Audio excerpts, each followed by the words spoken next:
Olá, eu me chamo Marcos Vinícius Torreão e nós vamos continuar explorando a filosofia de Karl Marx, esse influente pensador alemão que fez história, deixou seu nome na história, já que muita gente, muitos governos aplicaram as suas ideias na prática, colocaram em prática a sua filosofia. Ou, como dizem alguns fiéis seguidores de Marx, tentaram colocar em prática, mas não conseguiram.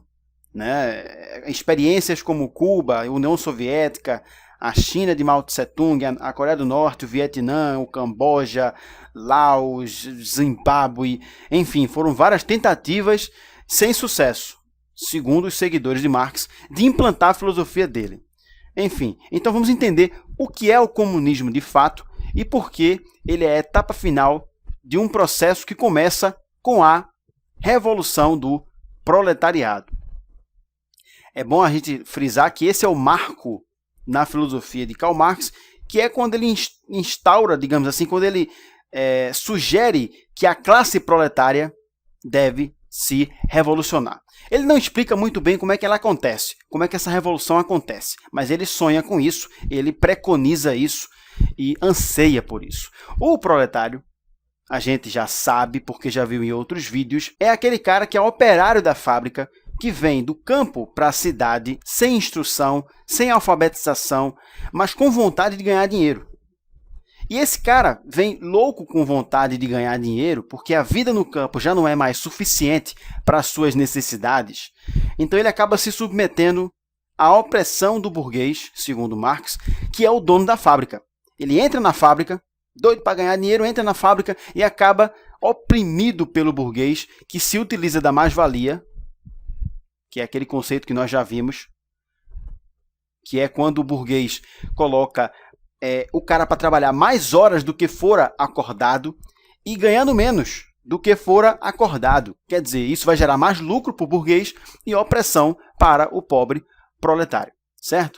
O que acontece? Essa classe, para Karl Marx, deve se unir e organizar-se para revolucionar e mudar a ordem social, para extinguir a sociedade de classes e implantar o comunismo, que é, de fato, uma sociedade igualitária, sem opressão, sem rico e pobre, todo mundo agora ganhando igual, todo mundo produzindo para todo mundo.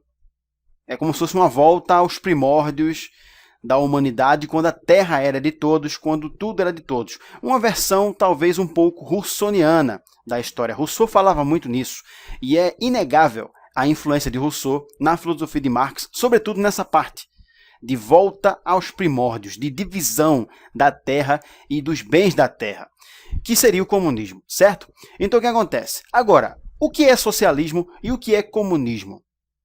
Onde termina um e começa o outro? Qual a diferença entre esses dois conceitos? Na verdade, Marx não deixa isso muito claro.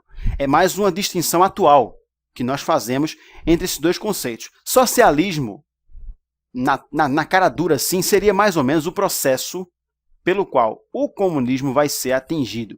Seriam as medidas que os governos, que os estadistas, que o povo vai aplicar para fazer surgir o comunismo, que é a etapa final do processo, que é, de fato, já a sociedade mudada, já a sociedade sem classes, a sociedade igualitária, onde o povo é senhor de si mesmo.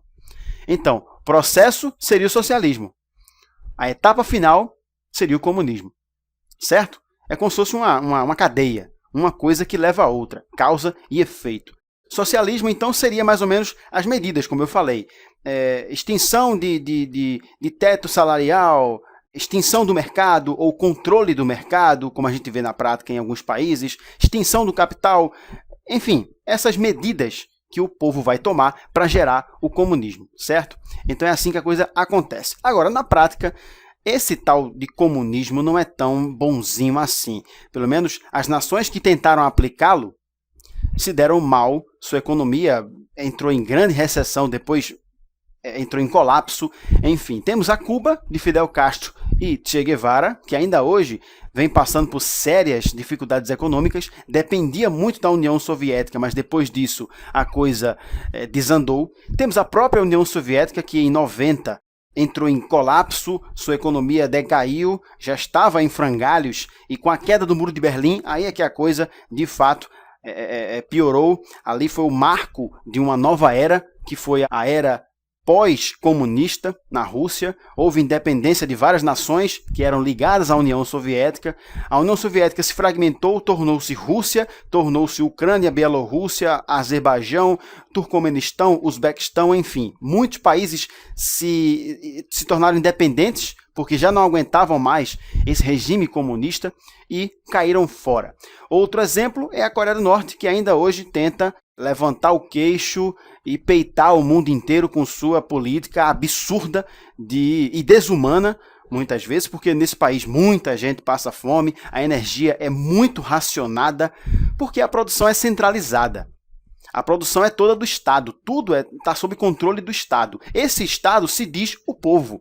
O ditador atual, que é o Kim Jong-un, ele se diz defensor e representante maior do povo. E com isso, ele tem total aval do próprio povo para explorar como quiser a sua sociedade. Aí é que está a falha do comunismo colocado em prática. Na verdade, você nivela toda a sociedade por baixo. Não estimula a produção, porque na verdade o que se estimula a produção a gente sabe que é a competição dos mercados. Se tu elimina o mercado, tu elimina o estímulo maior do trabalhador de fabricar mais. Não tem a produção estimulada.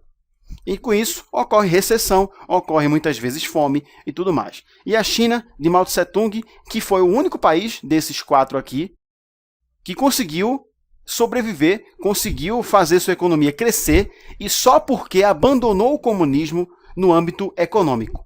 Ela se mantém ideologicamente comunista, um partido único, representante do povo, mas a economia dele já é liberal.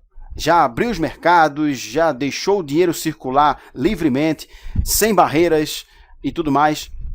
E com isso a China hoje é a segunda maior economia do mundo. Justamente por isso, porque se abriu. Se tivesse mantido os mercados fechados, se tivesse impedido o dinheiro da Europa, dos Estados Unidos, Canadá, Austrália, de entrar em seu país, como fazem essas 3 nações aqui, aí a economia da China não estaria do jeito que está, de jeito nenhum, certo? Então, na prática, é complicado você aplicar o comunismo. É complicado. Agora, como eu já falei, muitos dos seguidores de Marx dizem que não foi exatamente baseado nas ideias de Marx que esses países tomaram o poder. Não foi uma revolução do proletário como Marx dizia. Foi algo além disso. Foi uma ânsia por poder, tirania, e sem o objetivo de agradar o povo, sem o objetivo de eliminar as classes e nivelar todo mundo de uma maneira satisfatória, mas sim foi o poder pelo poder, certo? Então é assim que a gente encerra essa aula e vamos para a próxima.